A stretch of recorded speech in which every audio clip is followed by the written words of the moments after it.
Well, hello and how are you? Hey, friends. Welcome to the SHEN Show. I am your host, Shenandoah Briscoe, coming to you from right here in St. Charles, Missouri. That's right, live from St. Charles, Missouri. Hey, today's Thursday, June the 30th, 2022.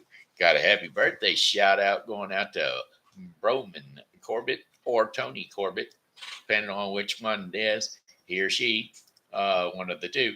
And Sherry Hallemeier and Christine Rippee. Then I got my Pokey pals, Amanda S. Little and Julie Regot. Now, those birthday shout outs, they're going to get their birthday song right here, right now. Hey, Christine. Hey, Sherry. Hey, Tony or Brony. Hey, I heard it's your birthday today. So, happy birthday, I'm a sing. That's a 1 year older today. So, a happy birthday to you, I say. I said, hey, Bro. Hey, Tony. Hey, Sherry. Hey, Hallemeier. Hey, Christine. Hey, I heard it's your birthday today. Why, that's another trip around the sun that you made. I hope you're enjoying your special day because, well, it's your happy birthday day today. Yeah, hey, hey. It's your happy birthday day today. All right, y'all are gonna have to tell me, whether or not these the music here, the uh, speakers, whether you can hear me or not. Microphone and on and on and on and on and on. Because got a new set of speakers. Oh man, they're hyperdelic, boy. They're flashing lights all over the place back there behind the screen. But I'm not gonna put them up front for y'all to see them because they give feedback, too much feedback in my microphone. So I'm trying to figure out how to adjust the RF gain in the microphone so that I can have speakers loud enough tone and also be on the audio at the same time. So there you go. I didn't let anybody know I was going live. I just kind of jumped on here to go live today. I told everybody I wasn't going to be on time. So, anyway, here we go with the weather forecast for the St. Charles viewing area. Brought to you today by Refreshing Word Fellowship Church. Yes, Refreshing Word Fellowship Church is a non denominational Christian church which is located at 2054 Campus Drive right here in St. Charles, Missouri. Yep, that's right here in St. Charles, Missouri. Come on out at 11 a.m. for our Sunday services. Our Thursday, Tuesday, Wednesday, Thursday for an hour of power prayer from 1:30 to 2:30 p.m. And on Fridays, that's the day we have a Bible study. That's for an hour on 9 o'clock on Fridays. So it's a Zoom event, or just stop on by the church. We're there. Nathan, and Pastor Nathan, or Pastor John, and Associate Pastor Nathan will be there. So come on by 2054 Campus Drive, St. Charles, Missouri. All right, here we go. Here's that weather forecast for today. Wait a minute. What happened? Today's temperature. That's what we're looking at. That's what we're looking at now. 93 degrees was the high for today. Boy, I mean, 93 is what it is right now. 95 was the high, but I sure tell you what, it felt a lot higher than that. But that's the way it is. Hey, I went over to the Goodwill today, and that's where these speakers came from. And I'm trying to figure them out yet. I don't know much about them.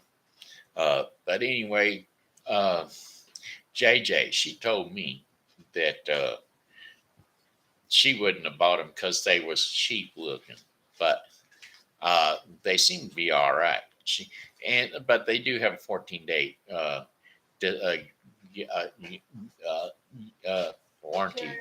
warranty return policy, 14 days. So if I don't like them after the 14 days, anyway, I was gonna see if I could buy a JJ to come over to the house for a while, but they said she's like $13.50 an hour, and that'd be about 40 or maybe even 45 minutes I could afford for her to come over and work around the house. So not gonna happen. So anyway, winds were light and variable.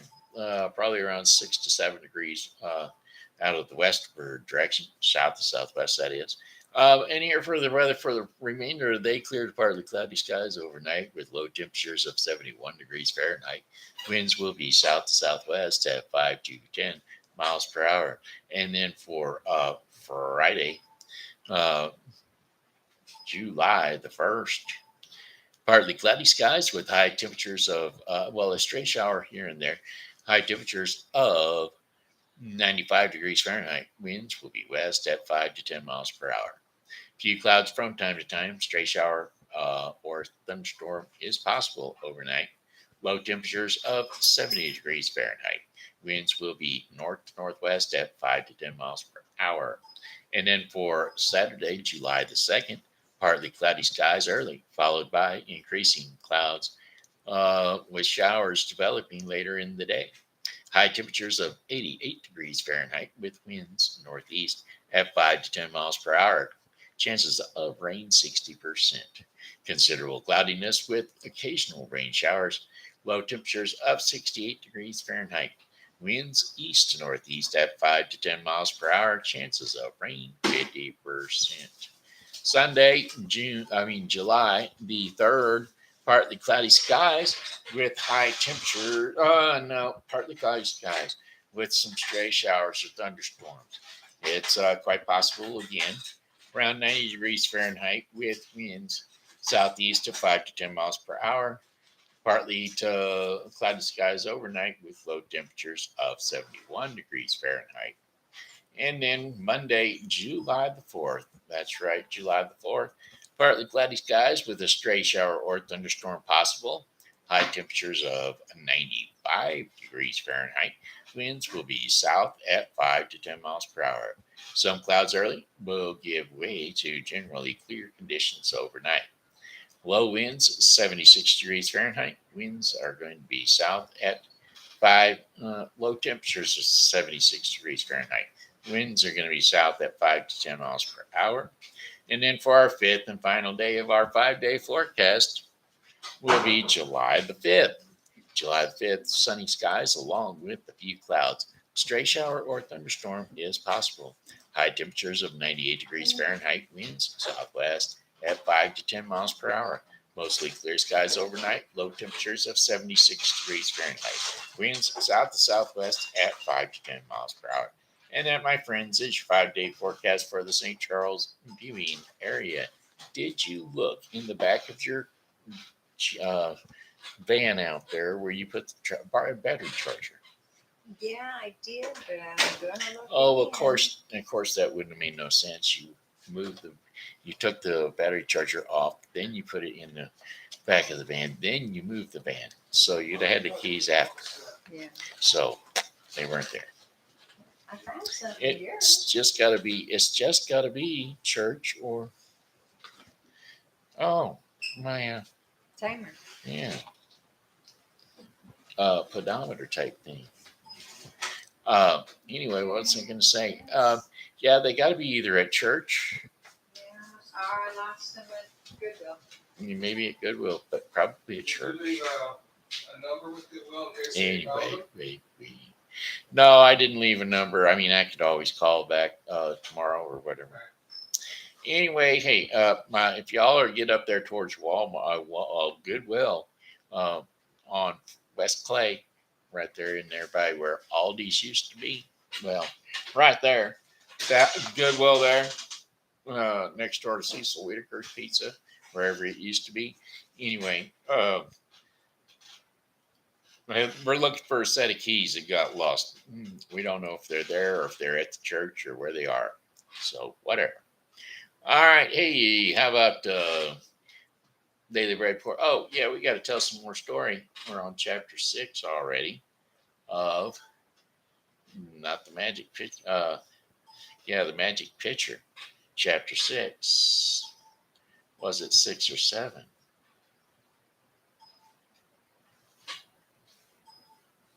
Yeah, I'm pretty sure it was chapter 7, 5, 6. Soon. We'll try chapter 6.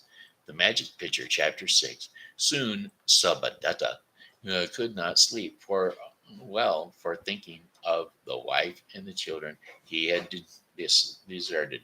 Suppose they were hungry when he had plenty to eat, and even came into his head that he might steal the pitcher and take it home with him, and with the fairies when the fairies were away. But he had not after all the courage, and he had not after all the courage to do this. For even when the beautiful girls were not in sight, he had a feeling they would know if he tried to go off with the pitcher, and they would be able to punish him in some terrible way. Well, one night he had a dream that troubled him very much. He saw his wife sitting crying bitterly in the little home he used to love, holding the youngest child on her knees, whilst the other three stood beside her, looking at her very, very sadly. He started up from the ground on which he lay, determined to go home at once. But at a little distance off, he saw the fairies dancing in the moonlight, and somehow he felt again he could not leave them and the pitcher. The next day, however, he was so miserable that the fairies noticed it, and one of them said to him, "Whatever is the matter? We don't care to keep unhappy people here. If you can't enjoy life as we do, you had better go home." Well, then Shabadata was very much frightened. Last, least they should really send him away. So he told them about his dream, and that he was afraid his dear ones were starving for want of the money lie used the money for want of the money lie used to earn for them that he used to earn for them. So anyway, don't worry about that. What was the reply? "We will let your wife know what keeps you away. We will whisper in her ear when she is asleep, and she will be so glad to think of your happiness that she will forget all her own troubles." Do you think that the fairies said this to the woodcutter was likely to confront him about his wife and children? And if you had been in Shoadada's place, what would you have said to the fairies when they made this promise to you? Chapter 7. Shava Dada was very much cheered by the sympathies of the fairies, so much so that he decided to with them stay with them for a little bit longer, at least. Now and then he felt restless, but on the whole, the time passed pleasantly, and the picture was a daily delight to him. Meanwhile, his poor wife was at her wits' end. How to feed her children? If it had not been that the two boys were brave, plucky little chaps, she really would have been in despair.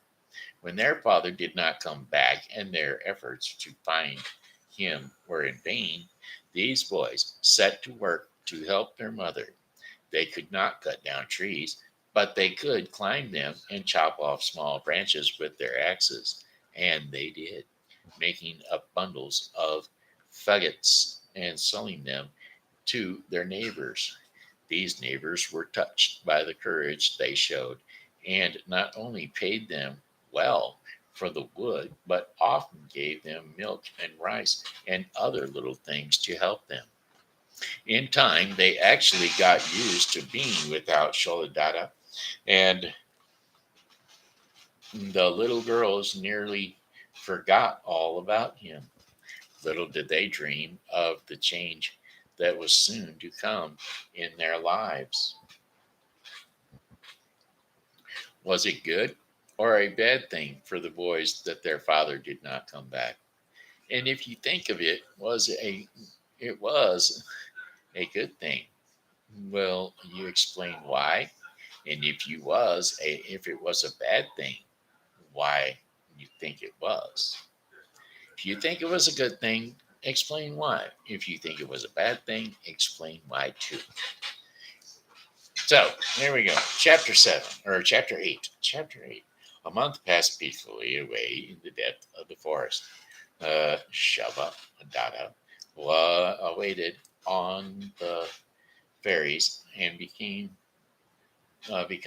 every day more selfish and bent on enjoying himself.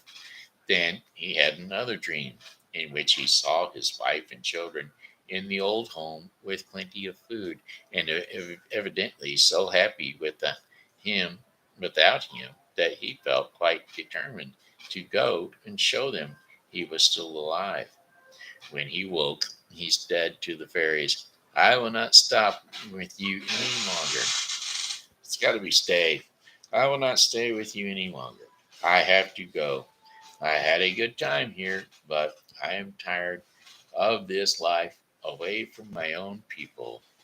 Well, the fairies saw that he was really in earnest this time, and so they consented to let him go.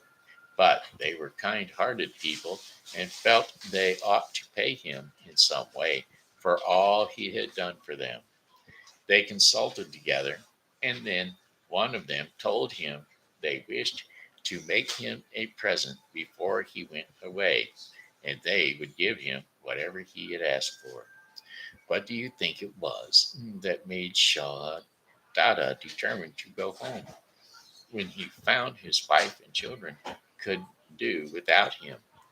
And what would you have chosen if the fairies told you that you could have anything you liked? Chapter 9. Directly, the woodcutter heard he could have anything he had asked for, and he cried, I have the magic pitcher. You can just imagine what a shock this was to the fairies. You know, of course, that fairies always keep their word. If they could not persuade Sholadada to choose something else, they would have to give him their beloved, their precious pitcher, and would have to seek their food for themselves.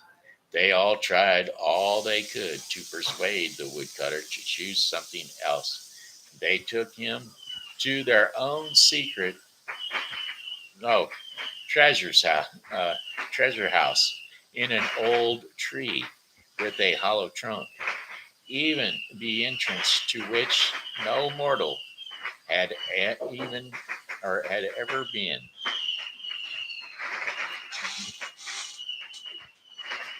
Let's see. Allowed to see the blindfolded, allowed to see. Now they blindfolded him before they started so that he could never reveal the way. And one of them led him by the hand, telling him where the steps go down from the tree began. And when at last, the bandages were taken from his eyes, he found himself in a lofty hall with an opening in the roof through which in the bedroom in there. Why? Yeah, it's hanging on the bar. Why did you find the keys? Yeah, no, I didn't find the key. They brought me another one. In the bedroom, hanging on the post. Thank You're welcome. Woodcutter and did not realize the value of the jewels and cloth. And so when what? Going down from the tree began, and when at last the bandages were removed from his eyes, he found himself in a lofty hall with an opening in the roof through which the light came. Piled on the floor were sparkling stones worth a great deal of gold and silver money, and on the walls hung beautiful robes. Shobha Dada was quite dazed with all that he saw, but He was only an ignorant woodcutter and did not realize the value of the jewels and clothes. And so when the fairies said to him, "Choose anything you like here and let us keep our pitcher," he shook his head and said, "No, no, no, the pitcher. I will have the pitcher." So one fairy after another picked up the rubies and diamonds and other precious stones and held them in the light that the woodcutter might see how lovely they were. And when he still only shook his head, they got down the robes and tried to make him put one on. Then, make him put one of them on. "No, the pitcher," he said. And at last they had to give it up. They bound his eyes again and led him back to the clearing and the pitcher. Would you have been tempted to give up the pitcher when you saw the jewels and the robes? What made Showa Dada so determined to have the pitcher? Chapter 10. Even when they were all back again in the clearing, the fairies did not quite give up hope of keeping their pitcher. This time they gave another reason why Shoba Dada should not have it. "It will break very easily," they told him, "and then it will be no good to you or anyone else. But if you take some of the money, you can buy anything you like with it.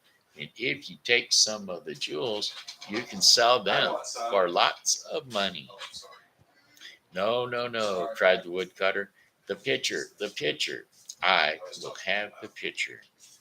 "Very well, take the pitcher," they said, sadly answered, "and never let us see your face again." So Shavadada took the pitcher, carried it very, very carefully, lest he should not drop it and break it before he got home. So he did not think at all of what a cruel thing it was to take it away from the fairies and leave them either to starve or to seek for their own food.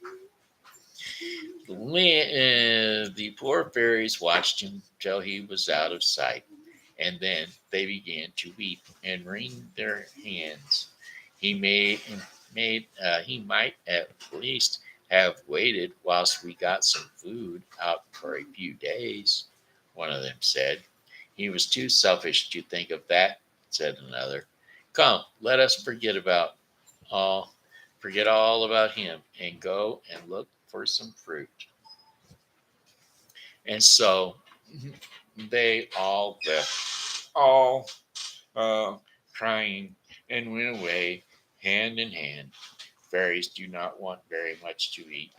They can live on fruit and dew, and they never let anything make them sad for long at a time. So they go out to the story.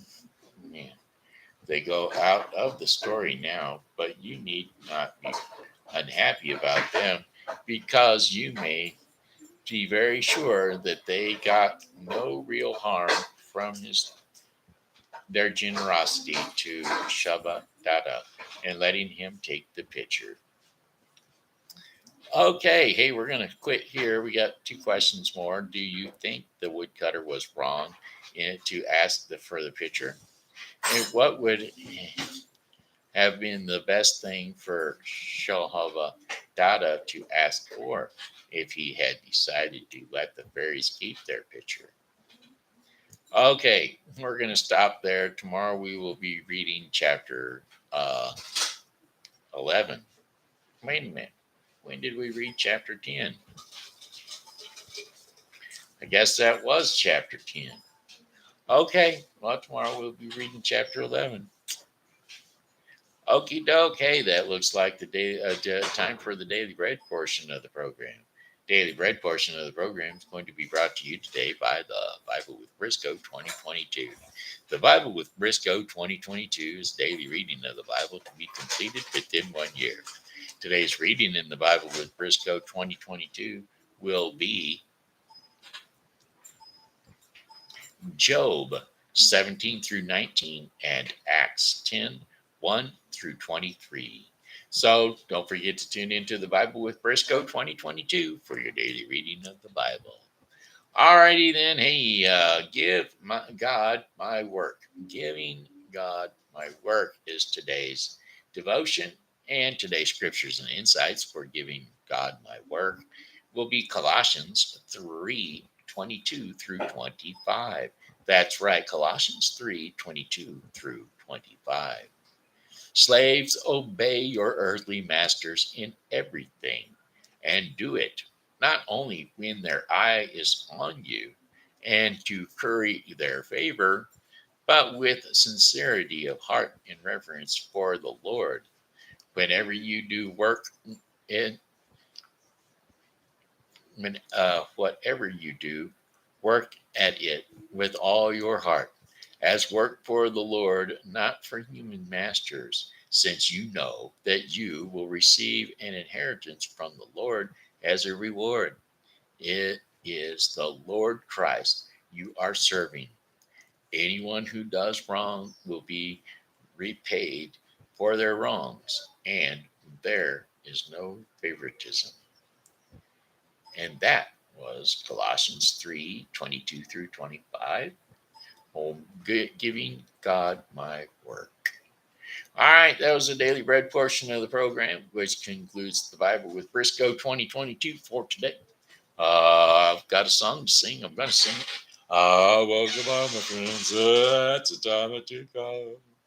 I said goodbye, my friends. It's time to go home. I hate to leave you, but I really must go home. So goodbye, my friends. Goodbye, buddy. Goodbye, my friends. Goodbye. Well, this here's Ben Shendor Briscoe saying hello and how are you?